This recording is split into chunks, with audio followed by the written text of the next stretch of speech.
India called out Pakistan's grossly hypocritical behavior at the UN Security Council, saying a nation that makes no distinction between terrorists and civilians has no credentials to speak about protecting civilians. Delhi highlighted that the Pakistani army deliberately shelled Indian border villages earlier this month, killing civilians and intentionally targeted places of worship. Speaking at the UNSC open debate on the protection of civilians in armed conflict, India's permanent representative to the UN, Ambassador Harish Puri, accused Islamabad of lacking the moral authority to address civilian protection, citing its track record of sponsoring terrorism and targeting civilians.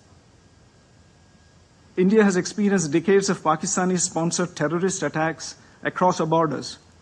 This has ranged from the horrific 26/11 attack on the city of Mumbai to the barbaric mass murder of innocent tourists in Pahalgam in April 2025.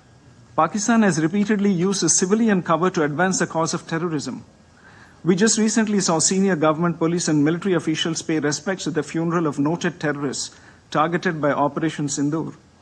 A nation that makes no distinction between terrorists and civilians has no credentials to speak about protecting civilians.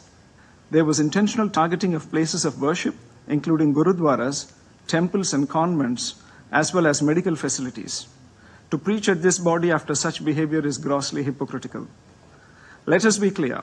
Protection of civilians should not serve as an argument for protection of UN-designated terrorists.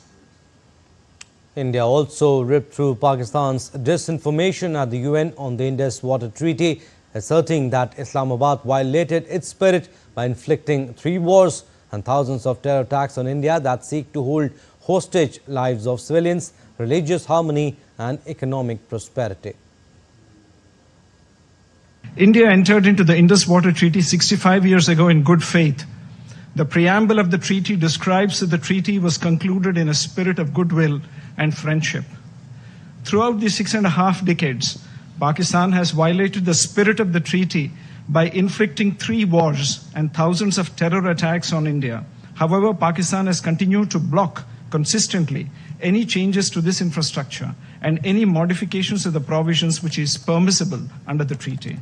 In fact, in 2012, terrorists even attacked the Tulbul navigation project in Jammu and Kashmir. These cynical acts continue to endanger safety of our projects and lives of civilians.